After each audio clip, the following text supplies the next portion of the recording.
Robin Sherrill, the Chicago Park District tonight, says it's launched a comprehensive internal review in the wake of the shooting. But West Side community members want more, including a public apology from the Park District. In Douglas Park, prayers and a call for action in the wake of searing tragedy. We are not accepting the fact that our young people's blood can be spilled on the grounds of a place that they're supposed to be safe at. This gathering at the scene of last Thursday's shooting that killed 15-year-old Marjay Dotson and wounded 14-year-old Jeremy Herod, according to Herod's family, continues to fight for his life. Everybody deserves to live, but we do not deserve to die by someone who is supposed to keep kids safe. 55-year-old Charles Lito, who was working as a Douglas Park lifeguard, remains behind bars and appeared in court for a second time after being charged with first-degree murder. We are going to let the criminal justice system work, and we anticipate trying this case. But prosecutors say surveillance video shared by CWB Chicago contradicts Lito's claim of self-defense, and questions are now mounting about a 2023 incident in Lakeview that brought the SWAT team, in which a man claimed self-defense when he shot 2 dogs, killing one of them. That man, also named Charles Lito, wasn't charged by police. How is it that he was able to then work for the Park District? Community members now circulating a petition calling for the Park District to apologize and make changes in security and hiring practices. In a statement, the Chicago Park District said, "We look forward to meeting with petition organizers and stakeholders to address their concerns and work together toward accountability, healing, and lasting change." The Park District says Lito was no longer employed by the district after being placed on unpaid suspension last Friday. Charles Lito remains behind bars after a Cook County judge ordered that he be detained, saying that he was a danger to the society and to the community and showed a lack of judgment. In court, prosecutors say that the Marine veteran turned lifeguard purposely targeted 2 teens, killing one of them. This, as Leto's defense attorney says, that the shootings were provoked and the result of his client defending himself after the teens not only threatened him, but said they would steal his bike. Now, the Chicago resident Charles Lito has been charged with murder and attempted murder for the shootings that left 15-year-old Marjay Dotson dead and 14-year-old Jeremy Herod in critical condition. The attack happened around 7 o'clock Thursday night in the 1400 block of South Sacramento Drive in Douglas Park. During an afternoon detention hearing, prosecutors say Lito, who holds a valid FOID card and concealed carry license, violated Chicago Park District policy by bringing a gun to work. Authorities say Lito opened fire on the boys after having words with a third teen upset that the pool was closing. That boy was unharmed in the attack. Leto's defense attorney countered, saying their client is a decorated veteran who still worked at the Park District despite earlier incidents she claims led to several other lifeguards quitting. Leto's lawyers claims he was just defending himself when he opened fire on the teens, who he says had physically threatened him and had already damaged his bike when they tried to steal it. Westside pastor, the Reverend Robin Hood's granddaughter, knows the teens and was in the park when the shooting happened. It just don't make sense to have guns at a pool where children are. If you're in that big of a fear where you feel like you need a gun, you don't need to be working around children. Now, family of both the victims say they did not want to speak after the hearing, but they did get together, have a prayer, and try to comfort one another. Earlier, they have said that they would like this suspect to be charged with a hate crime. We are told that Charles Lito is due back in court on Tuesday. So Charles Lito, a Chicago lifeguard, has shot 2 teens, accusing them of attacking him, following him, and trying to steal his bike. Video footage shows otherwise. The pool was closing and these teens were walking away from the pool area. He is in the middle of the sidewalk, blocking the sidewalk, doing something to his bike. He does not speak to them. They don't speak to him. He just opens fire and one of them loses their life. 15-year-old Marjay Dotson did not survive his injuries, and 14-year-old Jeremy Herod is still in critical condition at this time. These young men were only walking away from the pool and spoke not a word to this man, and instead of even attempting to speak to them or figure out what the heck they were doing if they were too close to him, he just got up and started shooting at these teens. And the family is asking for this to be qualified as a hate crime. I agree. Now, he is licensed to carry, but if you are carrying your weapon, you're afraid of everybody that walks past you, you are not technically licensed to carry. You're a scaredy cat. Now, I do hope that Jeremy has a full recovery from his injuries, but unfortunately, 15-year-old Marjay is no longer here with us at the hands of someone who was supposed to be saving lives as a lifeguard. Hey, what's up, America? Horrifying news out of Chicago as a white 50-something-year-old lifeguard shoots two black teenagers, killing one and putting one in critical condition for seemingly doing nothing.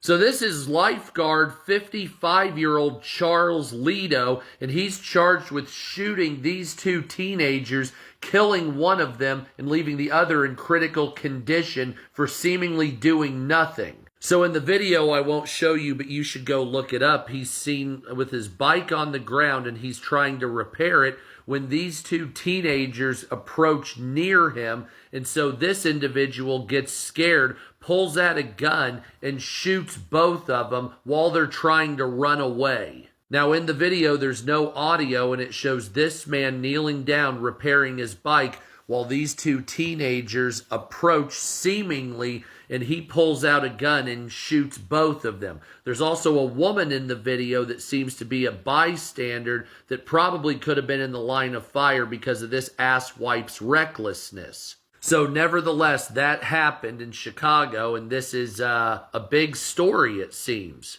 Now, of course, he's been charged with murder, and they're trying to charge him with a hate crime because he basically said maybe that he was targeting them because they were black youth. He states in his defense that he felt threatened, but he pulled out a pew-pew and killed the guy, and almost killed another. So the kid that was killed was Laquan McDonald's, and his cousin named Marjay. And so that's horrifying news out of Chicago. Let me know what you think about the case. Was it a hate crime? Was he threatened? Or did he just go off and was a fucking itchy trigger finger against two teenagers? Charles Lido, 55, was charged with first-degree unaliving, attempted unaliving, aggravated battery. He is accused of shooting two teens, Marjay and Jeremy, and unaliving Marjay. Charles told the police that the two teens that were shot, Marjay and Jeremy, they were trying to steal his bike. But in the footage, they were just walking by him talking to a lady in white, so that doesn't add up. The shooting happened on the 4100 block on South Sacramento Drive at Douglas Park. Jeremy, the 14-year-old who was shot in the neck, the one that ran like on the side of him, that ran the other way. Great. He ran out of the frame. He's the 14-year-old who was shot in the neck, and he's in the hospital right now in serious critical condition. Jeremy had been at that Pacific pool where they were at only like 2 or 3 times. So Jeremy, he's the cousin of Laquan McDonald, who was shot by the police in 2014. And then the other victim is Marjay, the 15-year-old, who was shot in the back and died. He's the one in the blue shirt that was like a few feet away from the shooter. The cause of his unaliving was ruled a homicide, which it was because of the evidence on the tape. You could see they were not threatening this man. They were not even talking to this man. They were talking to a woman.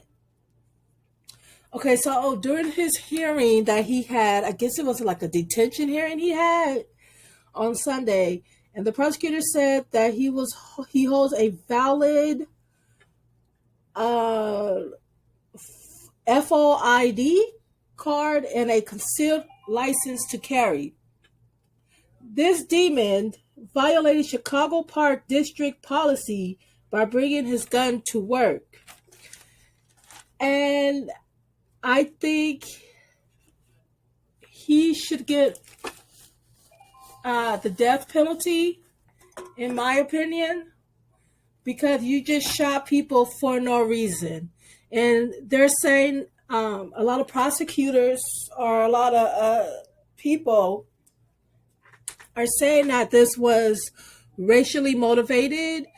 He just shot these two teenagers because they were black.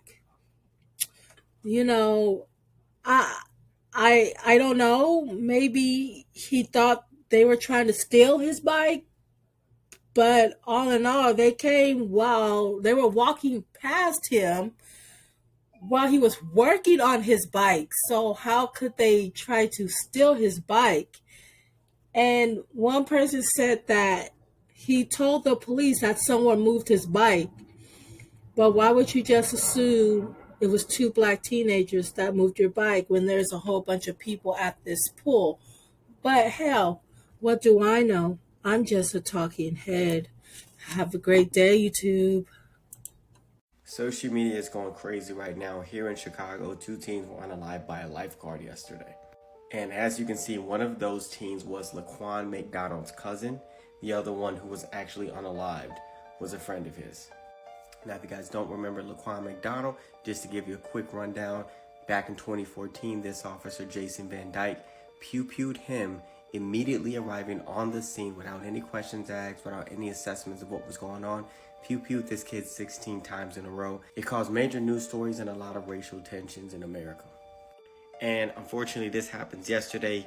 His cousin gets pew-pewed years later by a white man who is a lifeguard here in Douglas Park. Now, according to the reports, this is where a lot of controversy is stirring up right now. According to the article, it says the lifeguard got into an altercation with the teens after believing they were going to steal his bicycle and then allegedly pew-pewed at them. Now, I have the video, okay? I'll show it to you, but I will stop the video right before it gets graphic for TikTok purposes, of course, and let you guys be the judge on whether there was an altercation or an attempt of stealing this man's bike.